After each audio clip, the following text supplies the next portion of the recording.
Nós vamos ajudar o Rio de Janeiro a combater o crime organizado, a combater os milicianos e dar tranquilidade àquele povo. Não é possível que o povo do Rio tenha que sofrer tanto. Conflito entre grupos armados que se arrasta por vários anos, em que os envolvidos não têm muita preocupação com a vida de civis inocentes. Eu poderia estar falando sobre a guerra em Israel, mas a gente não precisa ir tão longe para encontrar um conflito com essas características. Os embates entre milícias, traficantes e forças de segurança do Rio de Janeiro já causaram muito estrago nos últimos anos. E nessa semana acompanhamos mais um episódio de violência que assustou a população e acendeu um sinal de alerta entre as autoridades. Mas como foi que chegamos nesse ponto? Nesse vídeo vamos tentar explicar a origem desse conflito, quem são os envolvidos e qual o cenário atual. No último dia 23, pelo menos 35 ônibus foram incendiados na zona oeste do Rio de Janeiro. Esse foi o maior número de ônibus queimados em um único dia na história da cidade. Quem acompanha os noticiários já é acostumado a ver episódios de violência como esse, mas o Rio de Janeiro nem sempre foi palco desse tipo de conflito. E essa história remonta ao final dos anos 70, com o surgimento das primeiras organizações criminosas. A população crescia de forma vertiginosa. A economia, por outro lado, ia de mal a pior. Sem emprego, sem a ajuda do Estado e passando necessidades, muitas pessoas recorriam à criminalidade e eram jogadas nas prisões. Aqui é importante lembrar que estamos em plena ditadura, quando os opositores do sistema eram muito perseguidos.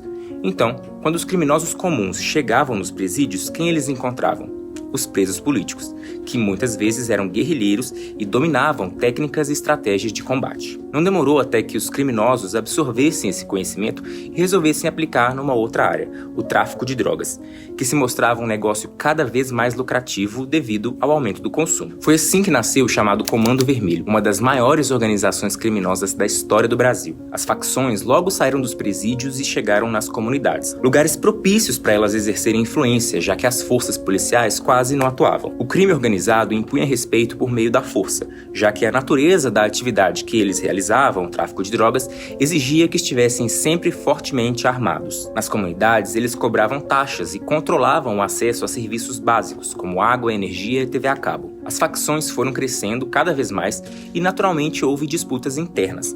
Então, além das brigas entre facções, tinham os embates entre elas e a polícia, que se engajava cada vez mais na chamada guerra às drogas. E como se esses conflitos não gerassem violência o suficiente, o cenário se complicou ainda mais nos anos 2000, quando um novo grupo surgiu para medir forças com os que já existiam, as milícias. Muito da crise de segurança pública no Rio de Janeiro se deve à atuação delas. As investigações dos assassinatos da vereadora Marielle Franco e dos médicos em um quiosque na Barra da Tijuca, por exemplo, indicam para o envolvimento de milicianos.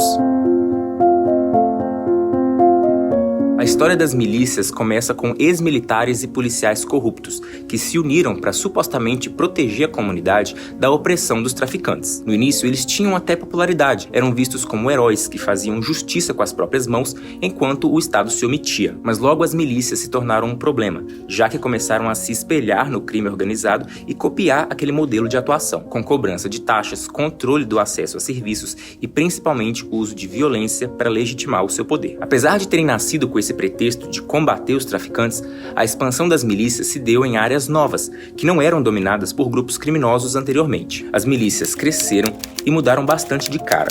Hoje em dia, existem aquelas que não só deixaram de se opor aos traficantes, como se aliaram a eles, já que ex-criminosos lideram milícias. A escalada da violência nos últimos dias se deve principalmente a uma operação policial realizada no dia 23 de outubro. O objetivo era capturar um dos milicianos mais poderosos do Rio de Janeiro, Luiz Antônio da Silva Braga, conhecido como Zinho. A operação não alcançou seu objetivo principal, mas teve um impacto importante. O sobrinho dele, Matheus da Silva Rezende, conhecido como Faustão, que era considerado o número 2 na hierarquia da milícia, foi assassinado pelos policiais, e os ataques aos ônibus seriam uma retaliação. Um outro ponto que agrava a situação é um racha na milícia após a morte de um dos seus principais líderes, Wellington da Silva Braga, o Eco. Desde que ele foi assassinado em 2021, iniciou-se uma verdadeira guerra de sucessão entre Zinho, tio de Faustão, e Danilo Dias Lima, o Tandera. Esse conflito tem feito a população viver verdadeiros momentos de horror, já que os confrontos nas últimas semanas envolveram troca de tiros e toques de recolher.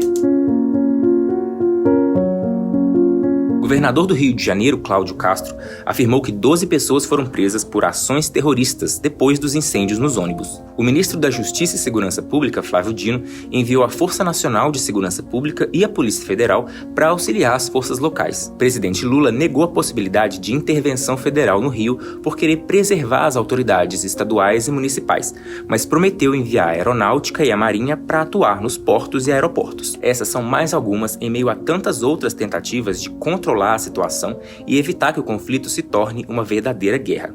Será que agora vai? Se você gostou desse vídeo, não esquece de curtir e compartilhar. Para ficar por dentro de todos os desdobramentos desse conflito, se inscreve aqui no canal e acompanhe o portal e as redes sociais de O Tempo. Até a próxima!